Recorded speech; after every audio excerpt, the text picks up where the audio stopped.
ദൈവതിരുനാമത്തിന് മഹത്വമുണ്ടായിരിക്കട്ടെ. പ്രഭാതത്തിൽ നാം കേൾക്കുന്ന വചന പുലരിയിലേക്ക് എന്നും ജീവിക്കുന്നവനായ യേശു ക്രിസ്തുവിൻ്റെ ധന്യനാമത്തിൽ മുന്നമേ സ്നേഹവന്ദനം നിങ്ങളെ ഓരോരുത്തരെയും അറിയിക്കുക.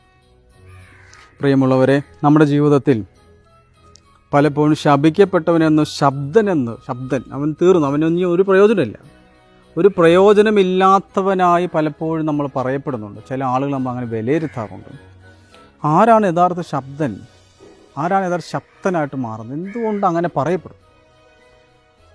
നമ്മൾ ഒത്തിരി നന്മ ചെയ്തിട്ടുണ്ടാവും, നല്ല മനസ്സിനുടമയായിരിക്കും, നമ്മൾ ആർക്കും ദ്രോഹം ചെയ്ത് കാണത്തില്ല, നമ്മളെപ്പോഴും സ്നേഹവാനായ വ്യക്തിയായിരിക്കാം മറ്റുള്ളവരുടെ മുമ്പിൽ.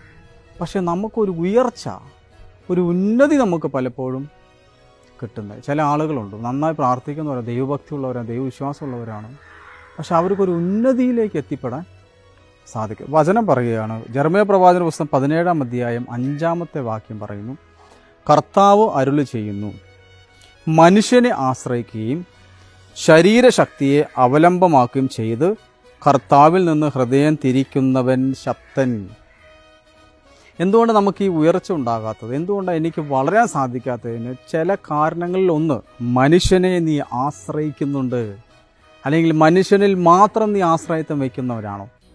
2, ശരീരശക്തിയെ, ബലത്തെ, എൻ്റെ ശരീരബലത്തെ ഞാൻ അവലംബിച്ചുകൊണ്ട് എനിക്കൊരു പ്രശ്നമില്ല, ഞാൻ ഭയങ്കര ആരോഗ്യവാനാണ് എന്നൊക്കെ ചിന്തിച്ചാണ് നീ പോകുന്നതെങ്കിൽ കർത്താവിൽ നിന്ന് ഹൃദയം തിരിക്കുന്നവൻ, ദൈവത്തിൽ ഹൃദയമുള്ളവൻ ദൈവാശ്രയമുള്ളവനാണ്. എൻ്റെ ജീവിതത്തിലെല്ലാം, എൻ്റെ ജീവിതത്തിൽ എന്തും എല്ലാം ദൈവത്തിൽ നിന്നാണ്. ദൈവം അല്ലാതെ ഒന്നുമില്ല. മറിച്ച് മനുഷ്യനിൽ ആശ്രയിക്കും, അവൻ ചെയ്യും, ഇവൻ ചെയ്യില്ല, അവനാണ് അവനില്ലെങ്കിൽ ഞാൻ തീർന്നു, അവനാണ് അല്ലെങ്കിൽ അവളാണ്. മനുഷ്യനിൽ മാത്രം നീ ആശ്രയിക്കുന്ന വ്യക്തിയാണോ? ശരീരശക്തി നീ അവലംബിക്കുന്നുണ്ടോ? എൻ്റെ ജീവിതത്തിൽ ഉയർച്ച ഉണ്ടാവില്ല, താഴെ തന്നെ ഉയരാൻ പറ്റാതെ കിടക്കുകയാണ്. അതുകൊണ്ട് മാറ്റി ചിന്തിക്കുക. ഒരു മനുഷ്യന് നിന്നെ ഉയർത്താൻ പറ്റില്ല. ഇപ്പോൾ ഉയർത്തുമെന്ന് നീ ചിന്തിച്ചവന് നിന്നെ താഴ്ത്താതിരിക്കാൻ നീ നോക്കിക്കൊള്ളുക. നിന്നെ ഉയർത്താൻ ഒരുവനെ സാധ്യമുള്ളൂ, അവൻ്റെ പേര് യേശു എന്നാണ്. യേശുക്രിസ്തുവിനല്ലാതെ, ദൈവത്തിനല്ലാതെ ആർക്കും നിന്നെ ഉന്നതിയിൽ ഉയരത്തിലെത്തിക്കാൻ സാധിക്കില്ല.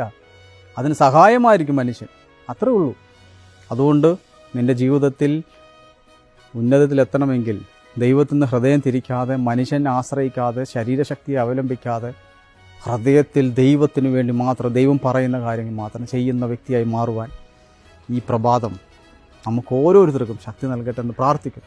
പിതാവാം ദൈവത്തിൻ്റെ സ്നേഹമേകജാതനായ പുത്രൻ്റെ കൃപ, പരിശുദ്ധ റൂഹായുടെ സംബന്ധം ആവാസം എല്ലാവരുടെ മേലും എന്നും എന്നേക്കും ഉണ്ടായിരിക്കുമാറാകട്ടെ.